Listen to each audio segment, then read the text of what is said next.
రాష్ట్రంలో ఉమ్మడి కూటమి అభ్యర్థులు భారీ విజయం సాధించడం ఖాయమని మాజీ మంత్రి సీనియర్ టీడీపీ నాయకులు చిక్కాల రామచంద్రరావు ధీమా వ్యక్తం చేశారు.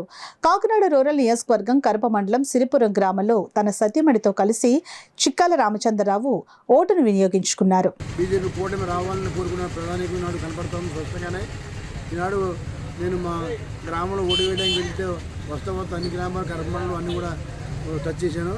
టచ్ చేస్తే అందరూ కూడా గ్లాసుగా ఎక్కువగా కనపడతా ఉంది.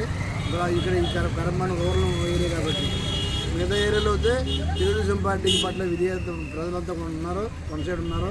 ఇలాంటి భారీ ఎత్తున మెజార్టీతో గెలిచే అవకాశం కనపడతా ఉంది. ఏదైనా సరే మరి మొత్తం తెలుగుదేశం పార్టీ అధికారంలో రాబోతుంది. అంటే తెలుగుదేశం పార్టీతో పాటు జనసేన, బీజేపీ కూటమి అధికారంలో రాబోతా ఉందని చెప్పి తెలియజేస్తాను. ముఖ్యమైన కారణం ఏంటంటే కరెంటు బిల్లు బాగా పెరిగిపోవడం, రెండోదేమో ల్యాండ్ టైటిల్ యాక్ట్ ఏదైతే ఉందో దాని మీద ఉన్నటువంటి విమర్శ, అదే రకంగా అధిక ధరలు, అనేకమైన విధానాలు ప్రభుత్వ వైఫల్యాల మీద ప్రధానికంలో ఎక్కువగా మన ఓట్లు వచ్చే అవకాశం ఉంది. కాబట్టి తప్పకుండా కూడా కూటమి అధికారంలో రాబోతా ఉందని చెప్పి తెలియజేస్తాము.